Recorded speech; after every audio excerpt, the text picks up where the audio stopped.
నమస్తే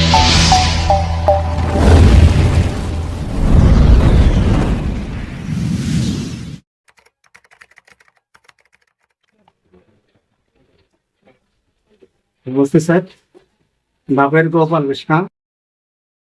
గలవిలో ఉన్నాను. కోర్టును నేను చాలా గౌరవించే వ్యక్తిని. కోర్టు అంటే నాకు అపారమైన నమ్మకం కలదు. 27/2/2026 తేదీన గౌరవ హైకోర్టు డబుల్ బెంచ్ వారు ఖచ్చితమైన ఆదేశాలను మున్సిపల్ కమిషనర్ గారికి ఇచ్చారు. కానీ మున్సిపల్ కమిషనర్ గారు 27/2/2026 తేదీ నుంచి ఇంతవరకు ఈ ప్లాన్ కు విరుద్ధమైనటువంటి కట్టడం యథాతథంగా కొనసాగిస్తూనే ఉంటారు. నేను అనేక పర్యాయాలు ఇక్కడ జరుగుతున్న విషయాన్ని ఆయన దృష్టికి తీసుకొని పోయాను. ఈ 2 ఇళ్ళు కూడా మున్సిపల్ ప్లాన్ కు విరుద్ధంగా నిర్మాణాలు కొనసాగుతుంటాయి. గౌరవ హైకోర్టు వారు ఏదైతే ఈ 2 ఇళ్ళు 10/661, 62 మున్సిపాలిటీ ప్లాను ఏ విధంగా ఇచ్చిందో అదే విధంగా నిర్మాణాలు ఖచ్చితంగా ఉండాలా. ఈ ప్లాన్లకు విరుద్ధంగా ఉంటే అట్టి నిర్మాణాలను గుర్తించి ఖచ్చితంగా తొలగించాలనేది ఖచ్చితమైన ఆదేశం ఉంది. అయినప్పటికీ కమిషనర్ గారు అయితేనేమి, టీపీఓ గారు అయితేనేమి ఆ ఆదేశాలను అమలు చేయడంలో వీరిపై ఎందుకో ఉదాసీనత వహిస్తున్నారు. దీనికి కారణం ఏంటో మాకు అర్థం కాలేదు. ఒకసారి మీరు గమనించండి. ఈ గోడలకు సంబంధం లేకుండా ప్లాన్ తీసుకున్నారు. ఇప్పుడు కంప్లీట్ అయిపోయిన దీన్ని ఇట్లా ఈ రకంగా భీములు పాత గోడలు ఎక్కువైనాయి. ఇప్పుడు దీన్ని కప్పిపెట్టడానికి ప్రయత్నం చేస్తూ ఉంటారు. పైన కూడా పాత గోడలకు పిల్లర్లు పోయినాయి. ప్లాన్లో వచ్చేసి సపరేట్ నిలువు పిల్లర్, ఈ గోడకు సంబంధం లేకుండా సపరేట్ గోడలు ఉండాలా. 8, 16 పిల్లర్లు ఉండాలా. పై అంతస్తు కూడా అదే రకంగా 8, 16 పిల్లర్లతో ఉండాలా. ఇవి 2 రెసిడెన్షియల్ ఇండివిజువల్ హౌసెస్. ఇది కోర్టు ఆర్డరు, డబుల్ బెంచ్ వారు ఇచ్చిన ఆర్డర్.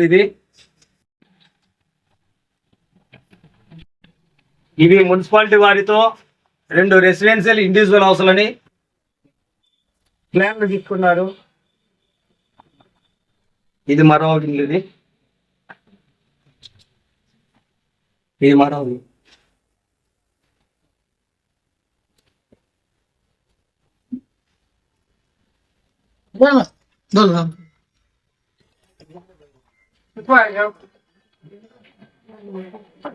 ఈ రకంగా ఎందుకు కమిషనర్ గారు హైకోర్టు ఆదేశాలు ఉన్నప్పటికీ ఈ అక్రమ ప్లాన్కు విరుద్ధమైన నిర్మాణాన్ని విషయంలో ఖచ్చితమైన చర్యలు తీసుకోలేకపోతున్నారు.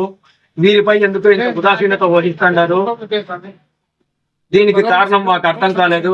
ఇప్పటికైనా కమిషనర్ గారు, టీపీఓ గారు స్పందించి గౌరవ హైకోర్టు ఆదేశాలను మరియు ప్లాన్ కు ఖచ్చితంగా తీసుకున్న ప్లాన్ ప్రకారం 2 ఇళ్ళు ఉండేలా చూడాలని చెప్పి కమిషనర్ గారికి, టీపీఓ విరుద్ధంగా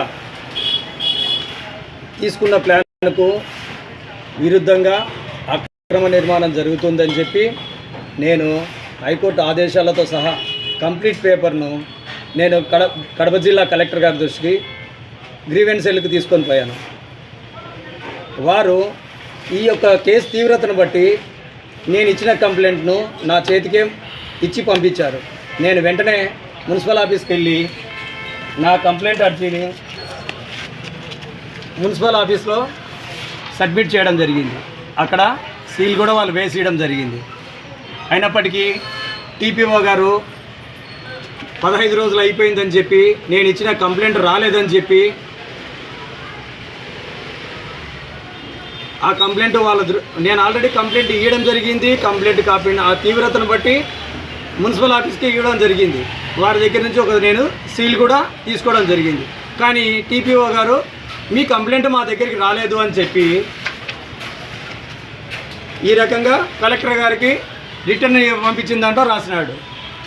అంటే ఎందుకు ఈ విషయంలో వీళ్ళు టీపీఓ గారు అయితేనేమి, కమిషనర్ గారు అయితేనేమి ఎందుకు ఇంత ఉదాసీనంగా వ్యవహరిస్తున్నారు? ఈ విషయం నాకు అర్థం కావడం లేదు. కాబట్టి వెంటనే స్పందించి కమిషనర్ గారు మరియు టీపీఓ గారు ఈ ప్లాన్కి విరుద్ధ నిర్మాణాన్ని హైకోర్టు ఆదేశాలను అమలు చేయాలని చెప్పి సవివరంగా కోరుకుంటాను.